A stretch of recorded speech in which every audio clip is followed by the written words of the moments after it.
नाज़रीन आदाब, खैर मकदम में आपका। आप देख रहे हैं आज का मुद्दा। मैं हूं इमरान खान। मेरठ में चल रहे आरएसएस के राष्ट्रीय समागम में संघ के चीफ मोहन भागवत का बयान एक बार फिर सुर्खियों में है। हिंदुओं को कट्टर हो जाना चाहिए, यानी इंतहा पसंद हो जाना चाहिए। उनकी इस बात के अलग अलग मायने निकाले जा रहे हैं और इसी पर हम आज बात करेंगे। आइए शुरू करते हैं आज का मुद्दा।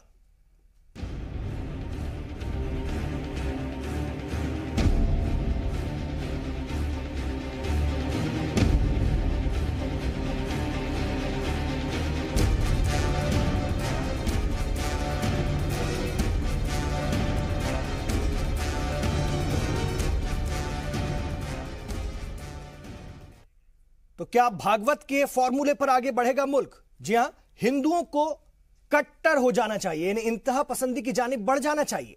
आरएसएस चीफ मोहन भागवत की इस तकरीर के बाद जाहिर सी बात है इस पर सियासत भी हो रही है और होगी। लेकिन बड़ा सवाल यह है कि क्या कट्टरता यानी इंतहा पसंदी से ही मुल्क आगे बढ़ेगा? क्या इंतहा पसंदी ही मुल्क को ताकतवर बनाएगी या इससे हालात मजीद बिगड़ेंगे? इसी पर बात करेंगे आज का मुद्दा में। लेकिन उससे पहले जरा यह रिपोर्ट देखिए।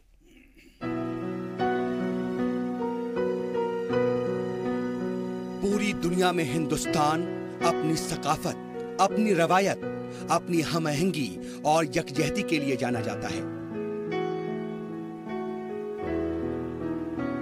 एक ऐसा मुल्क जहां मुख्तलिफ मज़ाहिब के लोग प्यार, मोहब्बत और अखलाक से रहते हैं, जहां दिवाली में अली और रमजान में राम को तलाशा जाता है। हिंदुस्तान जिसके रूह में ही कसरत में वहदत है, अनेकता में एकता है। लेकिन जरा सोचिए कि अगर इसी मुख्तलिफ रंगों, मुख्तलिफ मज़ाहिब के लोगों को सिर्फ और सिर्फ एक ही मजहब का पाठ पढ़ाया जाने लगे, कहा जाने लगे कि तुम्हारा कोई धर्म ईमान नहीं है, समझाया जाने लगे कि तुम आज जिस अकीदे, जिस मजहब पर अमल पैरा हो, असल में वो तुम्हारा नहीं, दलील दी जाने लगे कि तुम्हारी बुनियाद किसी और मजहब की है, तो क्या ये मुल्क की यकजहती, मोहब्बत, भाईचारा, हमआहंगी की बुनियाद में जहर घोलने की कोशिश नहीं है? लेकिन अफसोस आज के हिंदुस्तान में ये सब हो रहा है। इतवार को यूपी के मेरठ में आरएसएस का राष्ट्रोदय नाम से 25वां कौमी इजलास मुनक्किद हुआ। इजलास में संघ सरबराह मोहन भागवत ने मुल्क भर के हिंदुओं को एकजुट होने के साथ ही उन्हें कट्टर बनने की भी नसीहत दे डाली, जिसने संघ की नीयत पर एक बार फिर से सवाल खड़े कर दिए। अपने 35 मिनट के खिताब में आरएसएस सरबराह ने कहा कि गर्व से कहो हम हिंदू हैं। भारत माता को अपनी माता मानने वाला, भारतीय संस्कृति के प्रभाव में जो आचरण करता है और अपने सांस्कृतिक आचरण को अधिकाधिक पक्का करने का जिसका सतत प्रयास है, और जो भारतीय पूर्वजों का वंशज है वो हिंदू है। हमारे देश में लोग हैं जो हिंदू है लेकिन जानते नहीं वो हिंदू है। हम हिंदुओं को एक होना है क्योंकि इस देश का दायित्व हमारा है। प्राचीन समय से, परंपरा से यह हमारा घर है। हमारे लिए जाने की दूसरी जगह नहीं है दुनिया में। इस देश का अच्छा होता है तो श्रेय हमारे पूर्वजों को मिला है। इस देश का कुछ बिगड़ता है तो जवाब, सवाल हमसे किए जाएंगे, जवाब हमको देने पड़ेंगे। इधर मोहन भागवत के इस बयान पर तनाजा भी शुरू हो गया है। मुल्क में आरएसएस के हिंदुत्व के एजेंडे को लेकर वक्त वक्त पर तनाजात होते रहे हैं। बीजेपी की मौजूदा मरकजी हुकूमत पर भी आरएसएस के हिंदुत्व के एजेंडे को फरोग देने के इल्जामात लगते रहे हैं। लेकिन हुकूमत सबका साथ, सबका विकास की दलील देकर बचने की कोशिश करती है। लेकिन इन तमाम सरगर्मियों के बीच मुल्क में हिंदू और मुसलमान के बीच की खाई लगातार बढ़ती जा रही है, जो बिला शक मुल्क के मुस्तकबिल के लिए ठीक नहीं है। ये पहली बार नहीं है जब आरएसएस सरबराह ने इस तरह का मुतनाज़ा बयान दिया हो। पहले भी वो ऐसे बयानात देते रहे हैं। बिहार असेंबली इंतखाबात के वक्त तो रिजर्वेशन पर बयान देकर वो तनाज़े में आ गए थे। सवाल ये है कि बार बार इस तरह के बयानात क्या सोचे समझे मंसूबे के तहत दिए जाते हैं? लोग मान भी लें कि उनके आबाओ अजदाद हिंदू ही थे, तो भी क्या आज की मौजूदा सूरत हाल में तब्दीली आ जाएगी? क्या आज सभी लोग अपने अपने मज़ाहिब छोड़कर हिंदू हो जाएंगे? क्या ये खुलेआम मुल्क के आईन की खिलाफ वर्जी नहीं है, जो हर फर्द को अपने मजहब, अपनी अकीदत को मानने की आजादी देता है? और हिंदुओं को कट्टर बनाने की हिदायत देकर क्या आरएसएस सरबराह मुल्क का माहौल बिगाड़ने की कोशिश नहीं कर रहे हैं? और सबसे बड़ा सवाल ये कि क्या कट्टरता से मुल्क आगे बढ़ेगा? ब्यूरो रिपोर्ट, जी सलाम।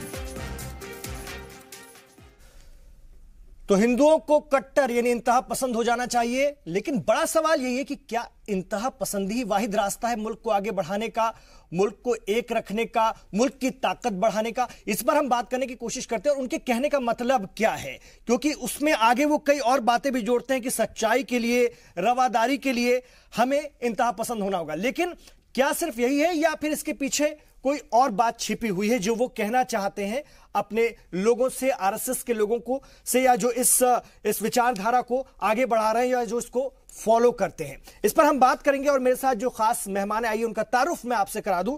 मेरे साथ इस वक्त हैं जेके बेनीवाल साहब हैं, जो कि हिंदू धर्म गुरु हैं। मेरे साथ असद खान फलाही साहब हैं, इस्लामिक स्कॉलर हैं आप, और अक्सर हमारे प्रोग्रामों में शामिल होते हैं। प्रोफेसर देवराज सिंह जी को भी हमने जोड़ा है, जो कि सियासी तज्जियाकार हैं। इसके अलावा समाजवादी पार्टी के तर्जुमान राजकुमार भाटी जी हमारे साथ हैं, अक्सर हमारे प्रोग्राम में शामिल होते हैं, अपनी गिराकत राय हमारे साथ बांटते हैं। और भारतीय जनता पार्टी से अशोक ठाकुर जी को हमने अपने साथ किया है, क्योंकि एक बार मोहन भागवत 2015 में जब आरक्षण के खिलाफ, रिजर्वेशन के बारे में उन्होंने बयान दिया था, तो बीजेपी ने अपने आप को उनके बयान से अलग कर लिया था। हालांकि उस वक्त इलेक्शन चल रहे थे, तो उनसे भी सवाल किए जाएंगे कितने वो इस बयान के साथ हैं और कैसे इस बयान को देखते हैं। चलिए शुरुआत करते हैं, बात करते हैं। मैं जेके बेनीवाल साहब से शुरुआत करता हूं। हिंदू धर्म गुरु हैं, मजहब को अच्छे से जानते हैं, सनातन संस्कृति, तहजीब और सनातन धर्म को बखूबी पहचानते हैं और उसकी स्पिरिचुअलिटी को भी जानते समझते हैं। सर, ये बताइए मुझे कि इंतहा पसंदी या कट्टरता, क्या यही अब एकमात्र यानी वाहिद रास्ता अब बचा है इस मुल्क की तरक्की के लिए, इस मुल्क को मजबूत बनाने के लिए? क्या उनके कहने की मंशा आप उनके इस बयान, उनकी इस तकरीर में देखते हैं? देखिए इमरान भाई, पहली बात तो देखिए, मुझे नहीं लगता जो आपकी जो रिपोर्ट जो आपने रिपोर्ट दिखाई है, इनमें कहीं भी एक भी बाइट मोहन भागवत जी ने शायद कट्टरता की नहीं कही है। उन्होंने ये जरूर कहा है कि हिंदू हमारे साथ, समस्त हिंदू जना उसको संगठित हो जाना चाहिए। देखिए, मैं एक हिंदू होने के नाते गर्व से कहता हूं मैं हिंदू हूं, लेकिन ये देश जो हिंदू मुस्लिम संस्कृति का है और नहीं, उसमें बुद्ध भी, ईसाई भी सब हैं। लेकिन देखिए एक चीज मैं आपको बता दूं, सबसे पहले आप जने यह सृष्टि की बात हो रही है, हिंदू की बात हो रही है, तो मैं आपको एक सनातन सृष्टि का थोड़ा सा दूंगा। मैं एक थोड़ा सा पॉइंट में, आप पहले स्टार्टिंग से ब्रह्मा से शुरू हुए, ब्रह्मा के पुत्र परिवर्तक के अनिरुद्ध के नाभि के पुत्र ऋषभ भगवान हुए। ऋषभ भगवान जो जैनियों का बड़ा भारी भगवान है, ऋषभ भगवान, उनके 100 पुत्र हुए, 100 में 9 द्वीपों के राजा हो गए, पूरे ब्रह्मांड की बता रहा हूं मैं। और 9 राजा हो गए, 9 कर्मकांडी हो गए, 9 योगेश्वर, 81 कर्मकांडी हो गए और 9 योगेश्वर हो गए, नंगे घूमते थे। उनमें से एक सबसे बड़ा भरत, जिसके ऊपर ये हमारा भारत नाम पड़ा है, भारतवर्ष, इसका पहले नाम था अजनाब वर्ष। तो देखिए मुझे गर्व है, मैं हिंदू हूं। भागवत साहब ने ये नहीं कहा है कि कट्टरता की बात है। देखिए कट्टरता की अगर जब बात कहेंगे तो भागवत साहब पे भी सवाल उठेगा। उनके इंद्रेश कुमार जी हैं, राष्ट्रीय मुस्लिम मंच है वहां पर, मैं भी कई बार उनमें गया हूं, इफ्तार पार्टियों में गया हूं। ऐसा नहीं है। आरएसएस, राष्ट्रीय स्वयंसेवक संघ का एक तरीका है, उनकी एक फिलॉसफी है, वो उस पर चलते हैं और उसको ही लेकर वो आगे बढ़ रहे हैं। अब उसको अलग अलग तरीके से वो अपने तरीके से, लेकिन यहां पर इस दौर में, इस वक्त में ये बात कहना, उसके कई इशारे हो सकते हैं, इसलिए मैं पूछ रहा हूं। इमरान भाई आप ठीक कह रहे हैं। देखिए ये देश, अब जब प्राइम मिनिस्टर ये कहते हैं 125 करोड़ का देशवासियों का मैं प्राइम मिनिस्टर हूं, तो देखिए ये बात खत्म हो जाती है। और रही बात धार्मिक, चलिए छोड़िए, मैं भागवत साहब को भी अब छोड़ दीजिए। प्राइम मिनिस्टर ने आईन की हलफ ली, संविधान की हलफ ली, मैं आरएसएस की बात कर रहा हूं। आप आरएसएस की बात करें, मैं धर्म की बात बता रहा हूं। धर्म में अगर जब मेरे सनातन धर्म की बात करें तो हम तो मानते ही नहीं, हम तो धर्म तो शरीर का मानते हैं। शरीर का धर्म होता है हिंदू, मुस्लिम, सिख, ईसाई जाति, हम तो आत्मा मानते हैं। और जब आत्मा मानते हैं सनातन धर्म में, तो मुझे बताइए फिर धर्म तो कुछ रहा नहीं। धर्म इंडिविजुअल चीज है, कोई धर्मावलंबी हो, हमारे क्या मुस्लिम भाई नहीं है क्या, वो इंसान नहीं है क्या, उनमें भी आत्मा है। धर्म क्या है क्या? मुसलमानों की बात तो कर ही नहीं रहा हूं। हिंदुओं के कट्टर हो जाने से फायदा है या नुकसान? ये बिल्कुल गलत है, कट्टरता कहीं नहीं होनी चाहिए। देखिए मैं इस बात को नहीं मानता। हम सब जीवात्मा हैं, हम सब सब हम भारतवासी हैं, इसके अंदर भारतवासी के अलावा जो भी आपका मजहब है उसको आप धर्म पालन करिए। अभी योगी जी ने भी कहा, वो बरसाना आए होली के ऊपर, उन्होंने यही बात कही, हर आदमी का धर्म अपना अपना धर्म है, वो निभाने का उनका अपना। ठीक है, असद खान फलाही साहब, आप मोहन भागवत जी के इस स्टेटमेंट को, उनकी इस तकरीर को कैसे देखते हैं?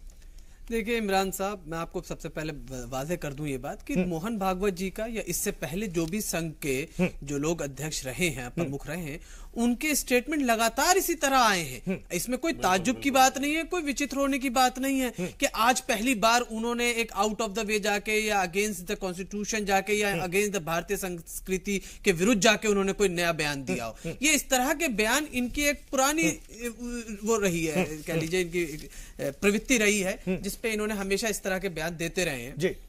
अब सवाल यह उठता है कि क्या हिंदुस्तान के अंदर इनकी सोच के मानने वाले लोग तैयार हैं, जो इस तरह की सोच को अपने अंदर अडॉप्ट करने के लिए, कल्टीवेट करने के लिए तैयार हैं? कट्टरवादी, यानी देखिए दोनों ही तरफ, कहीं किसी भी कम्युनिटी के अंदर हो, अगर कट्टरवाद का उसके अंदर आप बीज बो रहे हैं तो वो इंसानियत के खिलाफ आप बीज बो रहे हैं, क्योंकि वो इंसान को मारने के लिए तुल जाता। आज जो हिंदुस्तान में इतने जो भी हादसा देख रहे हैं, जो क्रुएल्टी और जो ब्रूटल इंसिडेंट्स हो रहे हैं, उसकी सबसे बड़ी वजह मुझे बताइए मुसलमान का इंतहा पसंद होना, कट्टर होना वो जायज है, लेकिन अगर हिंदू को कट्टर होने के लिए कोई कह दे तो ना जायज है? नहीं, देखिए आप इस बात को समझिए कि अगर कोई भी कट्टरवाद की बात करता है, रेडिकलाइजेशन की बात करता है या कट्टरवादी की बात करता है, तो वो इंसानियत के लिए नुकसान है, इंसानियत के लिए खतरा है। मैं इसी बात को तो कह रहा हूं। मैंने तो मुसलमान की बात ही नहीं करी। मैं तो कह रहा हूं कि कोई भी शख्स अगर इस तरह की मानसिकता पैदा करने की बात करता है इंसानों के अंदर या अपने किसी संगठन के अंदर, तो वो इंसानियत के लिए खतरा है, देश के हित के लिए खतरा है, देश की संस्कृति के लिए खतरा है, देश की तहजीब तमद्दुन जो इतनी पुरानी गंगा जमनी तहजीब आ रही है, गंगा जमनी तहजीब में सिर्फ हिंदू और मुसलमान की बात नहीं होती है, यहाँ दूसरे मसलक के भी मानने वाले लोग हैं, दूसरे धर्मों के मानने वाले लोग पसंदी किसी भी लेवल पर खतरनाक है, किसी भी लेवल पर खतरनाक है। मैं लौटूंगा सर आपके पास, मैं लौटूंगा। राजकुमार भाटी जी, आरएसएस चीफ ये भी कहते हैं कि हमें सच्चाई के लिए जो है खास तौर से कट्टर होना पड़ेगा, इंतहा पसंद होने का, हमें रवादारी यानी अहिंसा के लिए कट्टर होना पड़ेगा, उदारता के लिए कट्टर होना पड़ेगा। कैसे आप उनके इस बयान को देखेंगे? फिर वो कह रहे हैं जातिवाद, इसके खात्मे पर जोर देना पड़ेगा, सब एक हो जाओ। ये खास तौर से, और जब पार्टियां पॉलिटिक्स करती हैं तो वो तो जाति की सियासत चुन चुन कर करती हैं। देखिए अभी बेनीवाल जी बोल रहे थे, बेनीवाल जी एक सच्चे व्यक्ति हैं, धार्मिक व्यक्ति हैं और धर्म के बारे में जानकारी रखते हैं। मोहन भागवत कोई धार्मिक व्यक्ति नहीं है जी, ना वो धर्म के ठेकेदार हैं, वो एक शुद्ध राजनीतिक व्यक्ति हैं। आरएसएस का ही संगठन भारतीय जनता पार्टी जो इस समय देश में सत्ता में है और 19 स्टेट में भी जो शासन कर रहा है, तो वो शुद्ध राजनीतिक व्यक्ति हैं। उनका विश्लेषण राजनीतिक तरीके से होना चाहिए। हम गलती कर देते जब उन्हें धार्मिक तौर पर देखने लगे। नहीं, वो कहते हैं हमारी तंजीम तो सकाफती है, सांस्कृतिक संगठन, ठेकेदार नहीं है और ना वो हिंदू धर्म के कोई विश्लेषक हैं। हिंदू कभी कट्टर नहीं रहा, हिंदू उदार रहा, हिंदू धर्म की पहचान। तो मैंने आपको बताया ना, उदारता, भाईचारा। किस सेंस में कह रहे हैं ये आगे वो जोड़ते हैं ना। मैं उस पर भी आ रहा हूं। बेनीवाल जी ने कहा कि उन्होंने ऐसा नहीं कहा, बेनीवाल जी ने शायद उनका भाषण सुना नहीं है। उन्होंने जोर देकर कहा और बहुत जोर से कहा कि हिंदुओं को कट्टर होना पड़ेगा, कट्टर होना पड़ेगा, ये बार बार कहा। उन्होंने 2-3 बहुत खतरनाक बातें कही। हिंदुओं को एक होना पड़ेगा, हिंदुओं को कट्टर होना पड़ेगा, वो लिबरल होने के लिए भी कह रहे हैं, हिंदुओं को विविधता समाप्त करनी पड़ेगी, लिबरल होने के लिए भी कह रहे हैं, हिंदुओं सबको एक सा करना पड़ेगा। ये बहुत ही खतरनाक, भारतीय संविधान के खिलाफ। नहीं, आप मेरी बात को सुन क्यों नहीं रहे? वो लिबरल होने के लिए भी कह रहे हैं। नहीं, लिबरल होने के लिए उन्होंने नहीं कहा। अगर मैं कहूं कि हमें ठंड करने के लिए आग जलानी पड़ेगी तो मेरी मूर्खता नहीं है। उन्होंने कहा कट्टर होना पड़ेगा उदारता के लिए। अच्छा, ये तो बिल्कुल मूर्खता की बात है। कट्टर शब्द की जरूरत ही नहीं, कट्टरवाद से तो लोकतंत्र खतरे में पड़ जाएगा। बिल्कुल, लोकतंत्र का मतलब ही है कि हम अपनी भावनाओं के साथ दूसरे की भावना को भी ख्याल रखें। बेनीवाल जी ने कहा कि हमें गर्व है, मुझे भी गर्व है अपने हिंदू होने पे। अगर मुझे गर्व ना होता तो मैं धर्म परिवर्तन कर लेता। मुझे अपने हिंदू होने पे गर्व है, लेकिन मैं उतना ही सम्मान इनका भी करता हूं, फलाही साहब का भी। इन्हें अपने धर्म पे गर्व है। हमारे बीच में कोई मतभेद नहीं होना चाहिए। ये अपनी पूजा पद्धति को अपनाएं, हम अपनी पूजा पद्धति को अपनाएं। राजनीति हम राजनीतिक मुद्दों पे करें, रोजगार के मुद्दे पे करें, तक ऐसा ही होता है, सड़कों पे करें, विकास पे करें। जब धर्म पे राजनीति की जाएगी तो ये चोरी है। नहीं, वो ये भी कह रहे हैं कि हमारे झगड़ों पर सारी दुनिया रोटी सेक रही है, वो सबको ये लोगों की, भोले भाले लोगों की भावनाओं को भड़का के, उन्हें गुमराह करके, झूठ बोल के, ये आरएसएस एक धोखा देने वाली, झूठ बोलने वाली संस्था है और ये हमेशा दोगली नीति अपनाते हैं, दोगली भाषा बोलते हैं और ये कायर संस्था भी है। ये संस्था अपने एजेंडा पे स्पष्ट खड़ी भी नहीं होती है। जब ये देखते हैं लोग विरोध कर रहे हैं, हमें तुरंत पलटी मार जाते हैं। जैसे बिहार में इन्होंने मोहन भागवत ने कहा था कि आरक्षण की समीक्षा होनी चाहिए। पहली बार आरएसएस ने नहीं कहा, 10 बार कह चुकी है, लेकिन जब उस समय चुनाव थे पलटी मार गए। ये कहते रहे संविधान की समीक्षा होनी चाहिए, हमें संविधान स्वीकार नहीं है, ये अंबेडकर का लिखा हुआ संविधान है, संविधान मनुस्मृति पर आधारित होना चाहिए। अगर मनुस्मृति पर आधारित संविधान होगा तो इस देश के 90% जो हिंदू हैं वो एक कुछ जातियों के गुलाम बन जाएंगे। ठीक है, ये गुलामी हिंदू स्वीकार नहीं करेगा। अशोक ठाकुर जी, जो बात राजकुमार भाटी जी कह रहे हैं उससे आप कितना इत्तेफाक रखते हैं? और एक बार 2015 में बीजेपी ने अपने आप को अलग कर लिया था मोहन भागवत जी के बयान से, आज उनके बयान को आप लोग किस तरह से देख रहे हैं? देखिए साहब, ऐसा है कि ये बड़ा दुर्भाग्यपूर्ण है कि एक राजनीतिक पार्टी का प्रतिनिधि यहां आकर उस बयान में अपने बयान ऐड करके उसमें डालकर आप मंदिर के महंत हैं, आप राजनीतिक पार्टी के प्रतिनिधि नहीं हैं। आप क्यों बैठे हैं चैनल पे? मैं अभी बोल रहा हूं, अगर आप सुनेंगे की कौन सी बात सुन लेते, आप मुझे बोलने देंगे तो मैं सारी बात करूंगा। आप हमारे लिए टिप्पणी की इसलिए मुझे बोलना पड़ा। ठीक है, बोलिए सर, आप बोलिए। ये दुर्भाग्यपूर्ण है कि जो टिप्पणी की गई है उस पर हम बात करें, उसमें हम अपनी तरफ से ऐड करके उन्होंने क्या क्या कहा उसमें बहुत कुछ उन्होंने ऐड कर दिया, मैं उसमें नहीं जाना चाहता। जो बात है उसमें बात करनी चाहिए। उन्होंने कहा कि हमें कट्टर होना चाहिए शांति के लिए। मैं शांति पुरस्कार भी मुझे मिला हुआ है जी, अंतर्राष्ट्रीय सम्मान मिला हुआ है। और मैं नेपाल में साउथ एशियन पीस इनिशिएटिव में गया था, तब मेरे भाषण में मैंने एक बात कही थी कि दुनिया के अंदर एक ऐसी जमात खड़ी होनी चाहिए जो कहीं पर भी अगर लोग अशांति फैलाते हैं, कहीं भी लोग जो है किसी की हत्या करते हैं, किसी के साथ नाजायज करते हैं, तो उसके खिलाफ एक जमात खड़ी होनी चाहिए जो उस शांति के पक्ष में सड़कों पर आए। आज दुनिया का दुर्भाग्य ये है कि आप देखिए सीरिया में, इराक में, ईरान में, अफगानिस्तान में दुनिया भर के लोगों की हत्याएं हो रही हैं, पूरी मानवता पीड़ित है। हमारे यहाँ भी हो रही है। एक मिनट, पूरे यहाँ भी हो रही। नहीं, आप तुलना आप कर ही नहीं सकते तुलना उसकी। देखिए, दोनों हर बात सिविल वॉर हो रही है, इंडिया में सिविल वॉर नहीं है, पहले इस बात को समझिए। हाँ, मैं वही कह रहा हूं। देखिए, आपने सिविल वॉर का एग्जांपल एक ऐसी कंट्री से दे दिया जहां पे पीस और जस्टिस प्रिवेल कर रहा है, वहां पर सिविल वॉर है। सीरिया की बात करें आप, इराक की बात करें आप, चाहे अफगानिस्तान की बात करें, ये सारी कंट्रीज के अंदर जहां जहां भी आपने दी है ये सिविल वॉर। जहां भी दुनिया के अंदर झगड़े चल रहे हैं, जहां मानवता पीड़ित है, मानवता त्रस्त है और वहां पर लोग मारे जा रहे हैं, कोलैप्स हुआ हुआ या लॉ एंड ऑर्डर कोलैप्स नहीं है। इस बात को आपको समझना पड़ेगा। यहां तो एक पर्टिकुलर विशेष समुदाय कुछ ऐसी हरकतें करके एक विशेष समुदाय के ऊपर हमला कर रहे हैं या उनके राइट्स के अधिकारों का आनंद कर रहे हैं, यहां उनकी बात कीजिए। आपने जो एग्जांपल दिया ठीक है, पीस का आपने बात, मैं अपनी बात पूरी कर लूं तो अच्छा रहेगा। और as a Bharatiya Janata party मैं कह रहा हूं आप कि अशांति कहीं भी फैलाई जाए उसके खिलाफ एक जमात खड़ी होनी चाहिए और उन लोगों के अंदर शांति के प्रति जो डेडिकेशन है, जो कट्टरता है, ज्यादा होनी चाहिए। अर्थात शांति प्रिवेल करनी चाहिए दुनिया के अंदर। और कोई भी आदमी कह रहे हैं मुतशद्दिद होना, चाहे वो किसी भी भारत फॉर्म के अंदर आप जायज नहीं करार दे सकते सर। यहां तक कि आप ये कहना चाहते हैं, एक सेकंड, मैं एक एग्जांपल, खान साहब वो कह रहे हैं अमन के लिए कट्टर, अमन के लिए कभी नहीं, कट्टर मुतशद्दिद अपने आप नेगेटिव शब्द, मैं उर्दू में ट्रांसलेट कर रहा कहीं पर हूं, भी इंग्लिश में हिंसा उसको होती है। वायलेंट होना कहेंगे। वायलेंट होना किसी भी फॉर्म के अंदर आप जस्टिफाई नहीं कर सकते, चाहे वो क्राइम के अगेंस्ट हो, चाहे वो अपराधी के खिलाफ हो या अपराध के। क्या कहेंगे? मैं कह रहा हूं वायलेंस के खिलाफ वो दुनिया में कहीं भी हो, भारत में हो या अन्य देशों में हो, जहां भी वायलेंस होती है उसके खिलाफ लोगों को खड़ा होना चाहिए।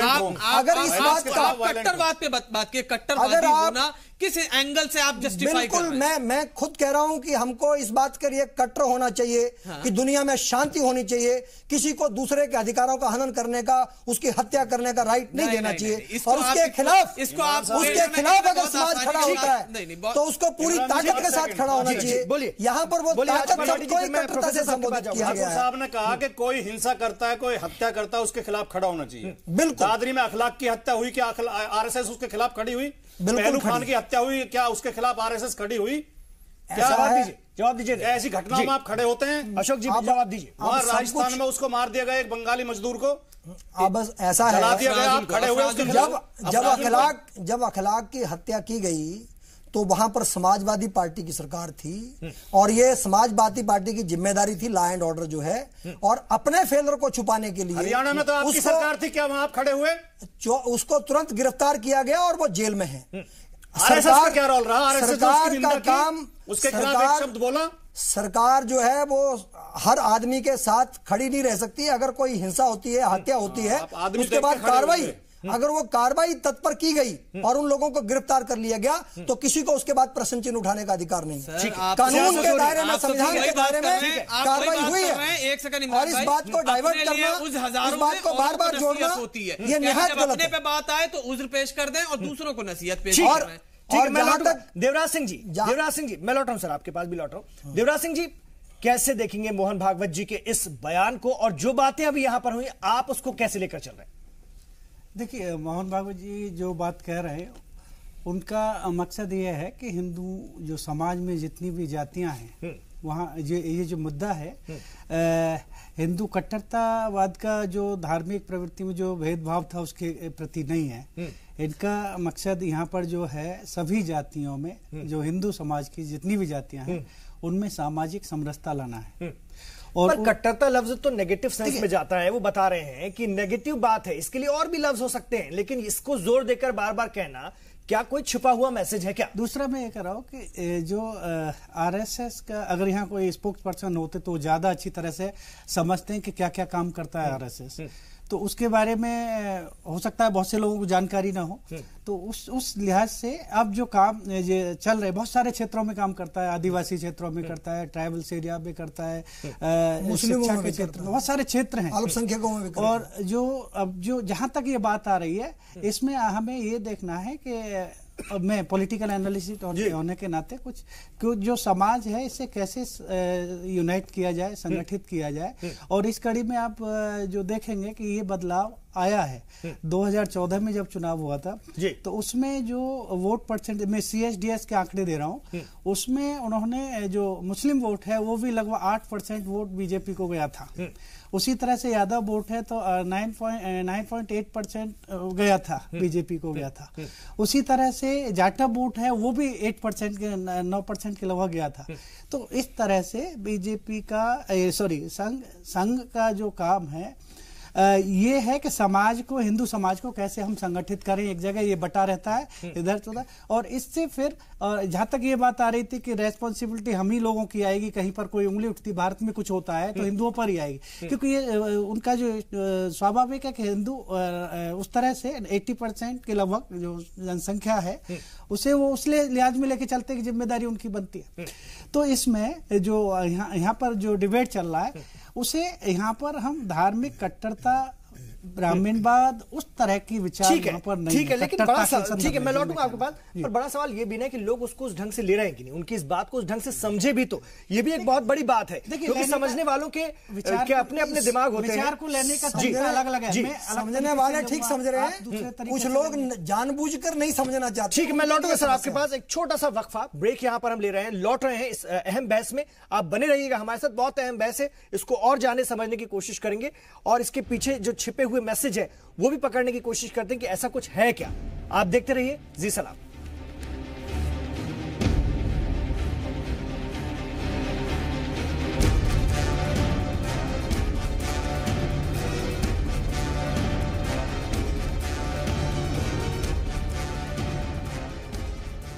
तो क्या भागवत के फॉर्मूले से आगे बढ़ेगा मुल्क? मोहन भागवत कहते हैं कि अगर मुल्क का कुछ बिगड़ता है तो सवाल हमसे किया जाएगा और मुल्क का कुछ अच्छा होता है तो भी सवाल हमसे किया जाएगा। तो यह भी जानना समझना जरूरी है कि क्या वो कौन सी अथॉरिटी है जो उनसे सवाल किया जाएगा, किस सेंस में वो बात कहना चाहते हैं। यहीं से अब इस सवाल को आगे बढ़ाते हैं।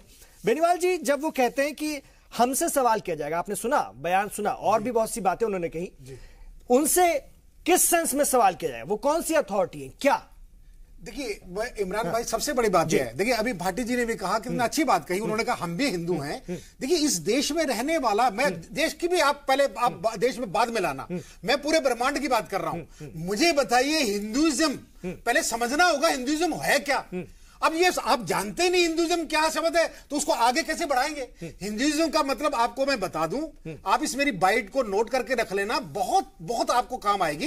हिंदुइज्म का मतलब है हमारी डिविनिटी। डिविनिटी का मतलब क्या है? ब्रह्मा ने सबसे पहले क्या प्रकट किया? भगवान ने क्या प्रकट किया? ब्रह्मा को, ब्रह्मा के हाथ में एक पोथी थी, पोथी का मतलब कानून की बुक, उसका नाम है वेद। वेद को प्रकट किया, ब्रह्मा भी नहीं समझ सका सृष्टिकर्ता जो आपको हमको प्रकट करके रखा है। तो उसने क्या किया, उसने जब वेद प्रकट किए तो वेद के साथ में हमारे उपनिषद पुराण जितने भी आए उनको हिंदुइज्म कहते हैं। हिंदुइज्म को मानने वाला हिंदू है, हिंदू को मानने वाला हिंदुस्तानी है।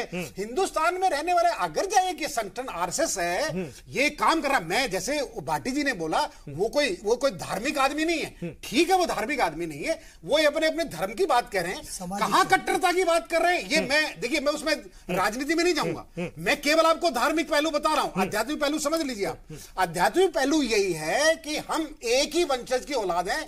आज हमारे कितने मुस्लिम भाई बड़े बड़े मौलाना हमारे साथ आते हैं, वो अपने आप को मानते हैं हाँ हम भी उसी की औलाद हैं। अरे जब एक की औलाद हैं, भगवान की औलाद हैं, तो जब हमें तो फिर मुझे बताइए ये कट्टरता की बात कहां से आई? आप यूनिफॉर्मिटी की बात करने लगे। हम यूनिफॉर्मिटी की बात कर रहे हैं। आपने बहुत बेहतरीन बात करी कि पूरे दुनिया के लोग जो हैं सबको ही भगवान नहीं बनाया, वही मैं कह रहा हूं। लेकिन जब आप यूनिफॉर्मिटी की बात करेंगे, देखिए ये देखिए सुनिए, अब आपने आपकी बात मैं आपको कहूं कि जब आप ये कहें कि जिस तरह मैं पहन रहा हूं, जिस तरह मैं खा रहा हूं, जिस तरह मैं मान रहा हूं, जिस तरह मैं पूजा कर रहा हूं, उसी तरह आपको भी करनी पड़ेगी, तब प्रॉब्लम है। देखिए हिंदुस्तान में ये बात देखिए आप हिंदू समाज की बात मोहन देखिए आप उसको देखिए आप राजनीतिक देखिए राजनीतिक उसका देखिए अर्थ ना निकालिए, मैंने निकाला भी नहीं है। मैं देखिए मैं केवल बात कर रहा हूं, वो आप छोड़िए। हमेशा से हमने कहा है अरे भाई पूजा पद्धति तो सबकी अलग अलग है, उसमें क्या बात होगी? देखिए बेनीवाल जी, आप अल्लाह का धार्मिक आदमी है, आप भी धार्मिक आदमी। सुनिए मुझे बताइए, धर्म इसलिए आया था कि इंसान को बेनीवाल साहब मुझे बताइए, बेनीवाल साहब जो संघ मानता है, जो आरएसएस मानता है पूजा पद्धति या इबादत का तरीका भले ही अलग है, लेकिन भारत में रहने वाले सब हिंदू हैं, आप इस ख्याल से इत्तेफाक रखेंगे? अरे सब हिंदू हैं, इसलिए क्योंकि मोहन भागवत, मैं इसलिए कह रहा हूं क्योंकि मीडिया में पहले भी कई खबरें रही कि भागवत के मुताबिक, सुन लीजिए, भागवत कहते हैं, सुनिए मान लिया इसको, ठीक है, भागवत कहते हैं, भागवत का ही बयान रहा है पहले का कि धर्म जो है, हिंदू धर्म जो वो कुछ सिद्धांतों, नियमों और परंपराओं पर चलता है, लेकिन हिंदुत्व बंदिशों से परे। तो मेरा सवाल असद खान फलाही साहब से भी कि हिंदू धर्म और हिंदुत्व में फर्क है, अगर वो हिंदुत्व की बात करते हैं तो उसमें सब आ जाते हैं, क्या आप इस चीज को मानेंगे? देखिए दोनों में बहुत, आपने कहा कि हिंदुत्व और हिंदुइज्म ये दोनों ही अलग अलग चीजें हैं। हिंदुत्व की बात जो करते हैं वो हिंदुत्व अपने आप में एक कट्टरवादी सोच की बात दर्शाता नहीं, वो तो ये कहते हैं कि बंदिशों से परे है और ये कल्चरल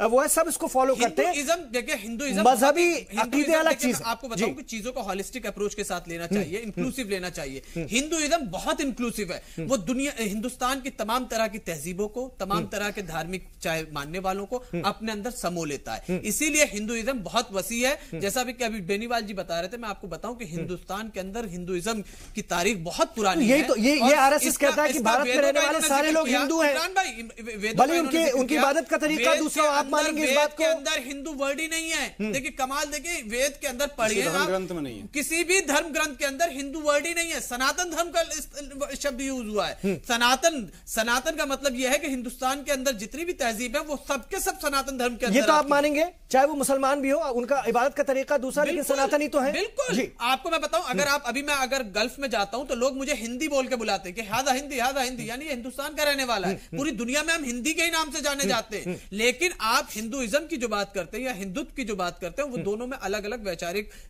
डिफरेंसेस है बहुत ज्यादा। हिंदुइज्म जो है बहुत ही पीस एक लविंग मजहब है, या कह लीजिए एक तहजीब है या संस्कृति है। हिंदुत्व उसके एकदम ऑपोजिट है। ठीक है, मैं राजकुमार भाटी जी से भी पूछना चाहूंगा। डॉक्टर महेश शर्मा प्रोग्राम में थे, जनरल वीके सिंह थे, डॉक्टर सत्यपाल सिंह थे, यूपी के दो मिनिस्टर थे, चेतन चौहान थे, धर्म सिंह सैनी वगैरह थे, तो सियासी लोग भी बैठे हुए थे, हुकूमत इख्तिदार में बैठे हुए लोग भी बैठे हुए थे। इस बीच भागवत साहब ये बात कहते हैं, तो मैसेज क्या आपको लगता है, क्या आ रहा है, क्या देने की कोशिश है? देखिए हमारे कई पैनलिस्ट ने कहा, फलाही साहब ने भी कहा, हिंदू सचमुच एक बहुत अच्छा धर्म है, एक महान धर्म है। हिंदू की पहचान है उसकी समरसता, उसकी उदारता, उसका भाईचारा, प्रेम, मोहब्बत और सबको समेटने की क्षमता। ये जो अच्छा हिंदू होगा और सच्चा हिंदू होगा और असली हिंदू होगा, वो आरएसएस जैसे धोखेबाज संगठन का कभी समर्थन नहीं करेगा। आरएसएस हिंदुओं की इस खूबसूरती को खत्म करके इसको कट्टर बनाना चाहता है, इस विविधता को खत्म करके एक रूपता लाना चाहता है। और आरएसएस का एक ही उद्देश्य है, लोगों को धर्म के नाम पर बहका के बीजेपी के लिए वोट इकट्ठा करना।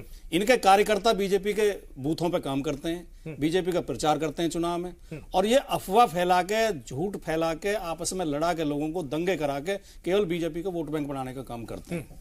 तो ये इस चीज को लोगों को समझना पड़ेगा और ये गुमराह करने की जरूरत नहीं है कि ये कोई धार्मिक लोग हैं या ये कोई धर्म की भलाई के लिए काम कर रहे हैं। हिंदू अपने आप में महान धर्म है, सभी हिंदुओं को अपने हिंदू होने पर गर्व है।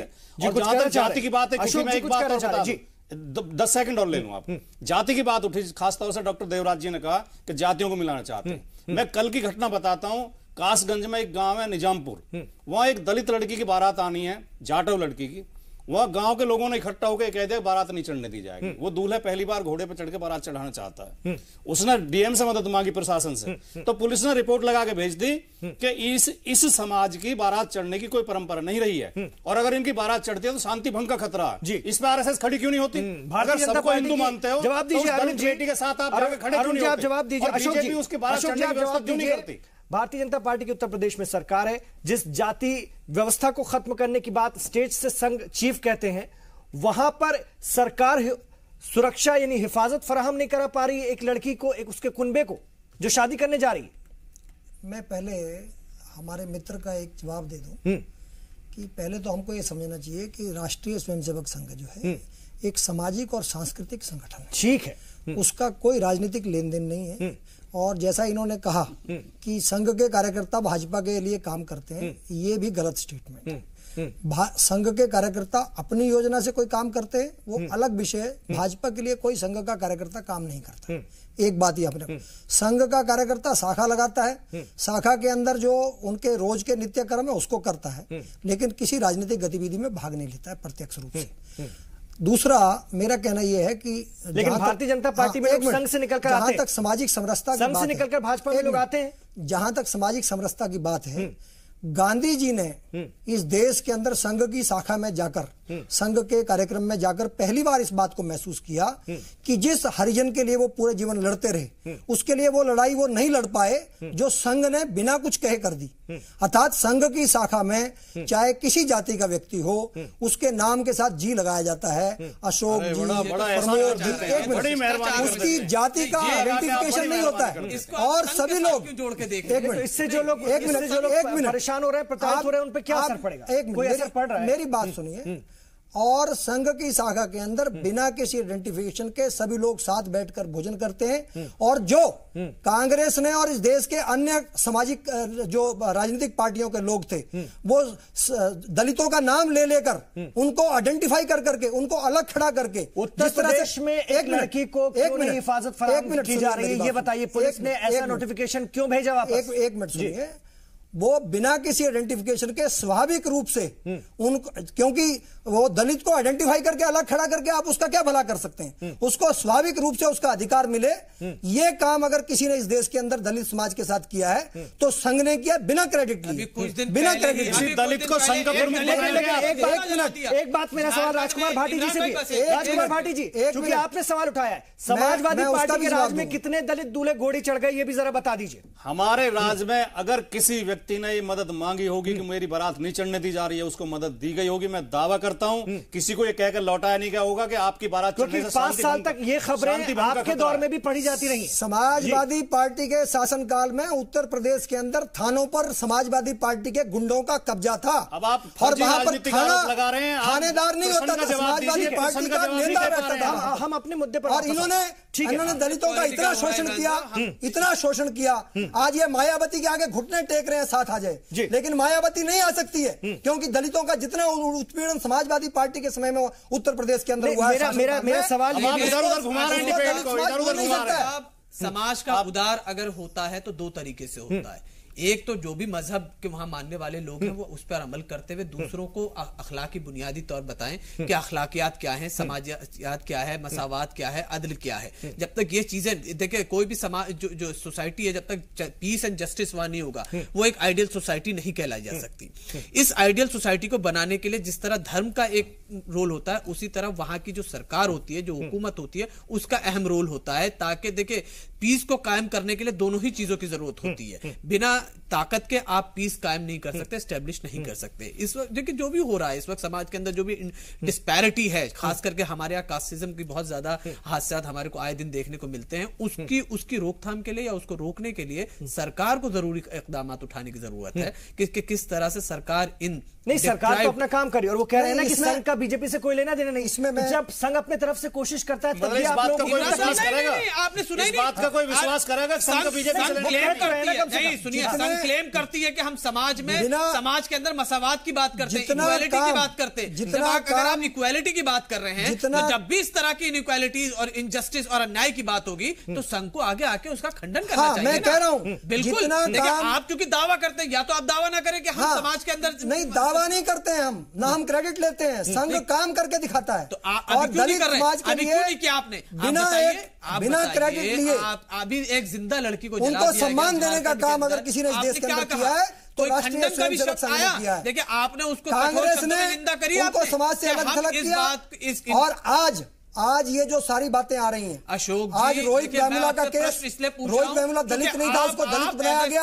महाराष्ट्र के अंदर जाकर कांग्रेस के लोगों ने दंगे कराए, वो इसलिए कराए जा रहे हैं क्योंकि खत्म करना चाहते हैं। अब कांग्रेस जब इनजस्टिस होगा किसी के साथ तो आपको आगे आके उसका खंडन करना चाहिए, उसकी कठोर से कठोर शब्दों में निंदा करनी चाहिए और कल्प्रिट को कि जो भी अपराधी है उसको सख्त से सख्त देनी चाहिए ताकि आइंदा उस तरह के हादसात और उस तरह के इंसिडेंट ना हो पाए। देखिए साहब, उस इंसिडेंट की इस मंच पर जो जिक्र हो रहा है उसकी सत्यता अभी किसी को पता नहीं है। मैं तो झारखंड की बात कर रहा हूं। उन्होंने अगर की भी बात नहीं, उनकी सुनी सुनाई बात पर मैं रिपोर्ट है पुलिस की, इनके ना तो मैं देखिए ना तो मैं बात कर रहा हूं, मैं एक सिविल सोसाइटी के तौर पे बात कर रहा हूं, एक देश का जिम्मेदार नागरिक होने के नाते कहना चाह रहे हैं अशोक जी, अगर संघ सामाजिक, मैं बेनीवाल जी से भी ये सवाल पूछूंगा, देवराज जी मैं वक्फा, कि जब सामाजिक संगठन है तो फिर इस तरह के मुद्दों पर भी खुलकर क्यों नहीं बोलते? जातिवाद को लेकर के अगर आपको ऐसा लगता है कि ये बहुत नुकसानदायक हिंदुस्तान के लिए तो इस पर खुलकर क्यों नहीं आते? आप इशारों में क्यों कहते हैं कि हमारे झगड़ों की आज सारी दुनिया जो इस पर रोटी सेक रही है या सभी लोगों को एक हो जाना चाहिए, तो फिर आप उस पर छोटे छोटे जो मसले जब होते हैं तो आपको उसको खुलकर उसके लिए लड़ना चाहिए, ये चीज क्यों नहीं दिखती? ये भी हम आप लोगों से जानने की कोशिश करेंगे एक छोटे से और वक्फे के बाद। अभी लौट रहे हैं।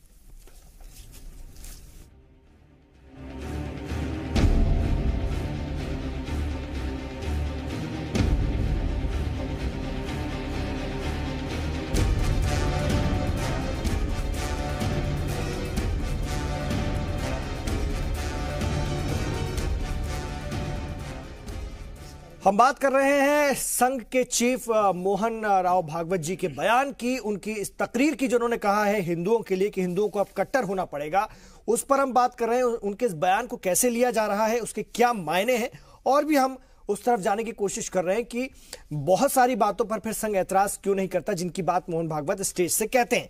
सेना वाले बयान पर भी खूब राजनीति हुई थी मोहन भागवत जी के, जो पिछले दिनों उन्होंने दिया था, और कई बार उसको लेकर बीजेपी के लोगों को सफाई भी देनी पड़ी थी। बेनीवाल जी, कुछ बातें ऐसी कह जाते हैं मोहन भागवत जी जिसको लेकर के बीजेपी भी पशुपेश में हो जाती है और कहीं ना कहीं समाज को मैसेज भी चला जाता है, कई इशारे हो जाते हैं। तो ये जो बयान है, क्योंकि सेना वाले बयान भी आपने देखा था, उसको लेकर के सियासत भी बहुत हुई, तो या तो वो इस तरह से बयान दे देते हैं या बात कह देते हैं जिसको लेकर के बाद में बहस का मुद्दा या चर्चा का विषय वो जरूर बन जाए। देखिए इमरान भाई, सबसे बड़ी बात है, देखिए आपके जो मोहन भागवत जी का विषय है, आज का चर्चा का विषय, यही लगता है मुझे लब्बो-लबा यही है कि देखिए वो तो एक सामाजिक संगठन है।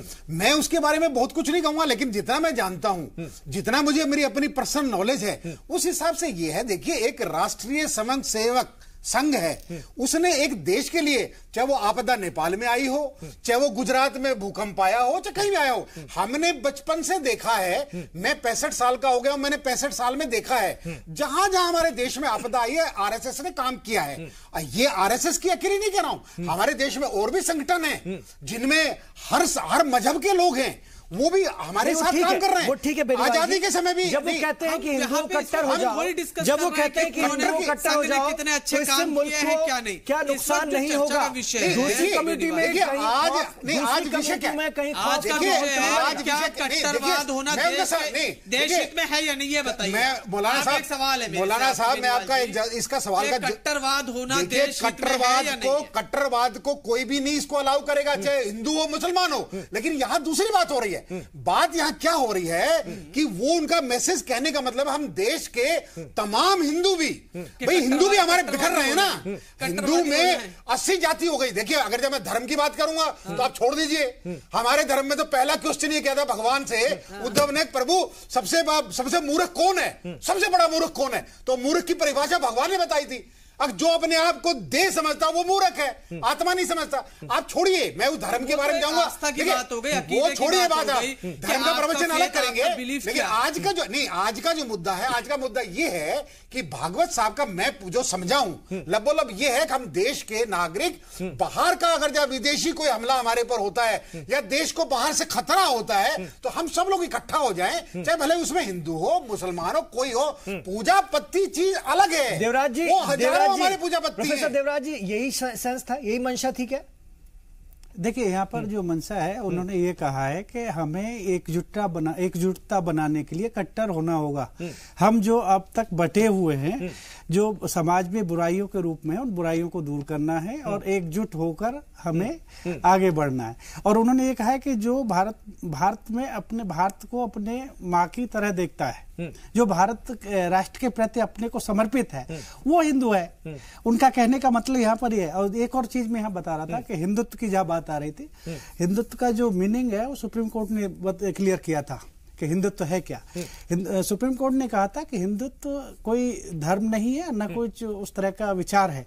हिंदुत्व एक वे ऑफ लाइफ है, जीवन की एक पद्धति का नाम है। ठीक है, तो उस तरह से हिंदुत्व का मीनिंग भी यहाँ पर अलग है, जो सुप्रीम कोर्ट दे चुका है पहले।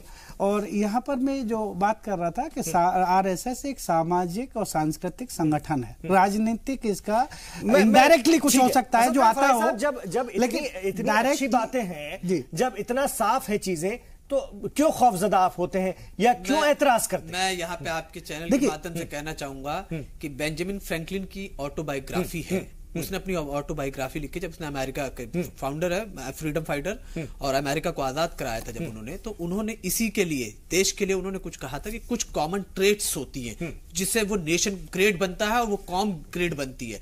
वो ट्रेट्स, वो कैरेक्टरिस्टिक्स क्या होने चाहिए थे, मैं यहाँ पे वो बात कोट करना चाहूंगा, क्योंकि यहाँ पर मोहन भागवत जी ने देश के सामने रख के जो स्टेटमेंट दिया वो ही है। कॉमन ट्रेट्स क्या है? डेडिकेशन, सिंसियरिटी, ऑनेस्टी, ये वो है जब ये कॉमन होने चाहिए हर इंसान के अंदर, उस देश के रहने वाले लोगों के अंदर, तब वो नेशन ग्रेट बनता है और वहां के लोग ग्रेट बनते हैं। अगर इसकी जगह उन्होंने ये कहा होता कि हमारे अंदर ऑनेस्टी आनी चाहिए, हमारे अंदर डेडिकेशन आना चाहिए, हमारे अंदर सिंसियरिटी आनी चाहिए, हमारे अंदर हम अपने ट्रैफिक रूल्स हैं, हमारे सिविक सेंस हैं, इन सब चीजों को कैसे हम डेवलप कर सकते हैं, तो वो ज्यादा बेहतर होता है बिलमुकाबिल इसके कि ये कहना कि कट्टरवाद होना किसी भी एंगल से। आप उनके कट्टरवाद को इस सेंस में क्यों नहीं लेते? सख्तगीर लहजा होना चाहिए अहिंसा के लिए, सच्चाई के लिए। जो चीज अपने आप में नेगेटिव है, हाँ, उसको आप कैसे पॉजिटिव यूज कर सकते हैं? मुझे एक बात बता दीजिए। हमारे पैनल के दूसरे लोग उसको डिस्क्राइब करते हैं ना, वो कह रहे हैं कि उनका कहने का मतलब ये आप उसके उस सेंस को क्यों ले रहे हैं?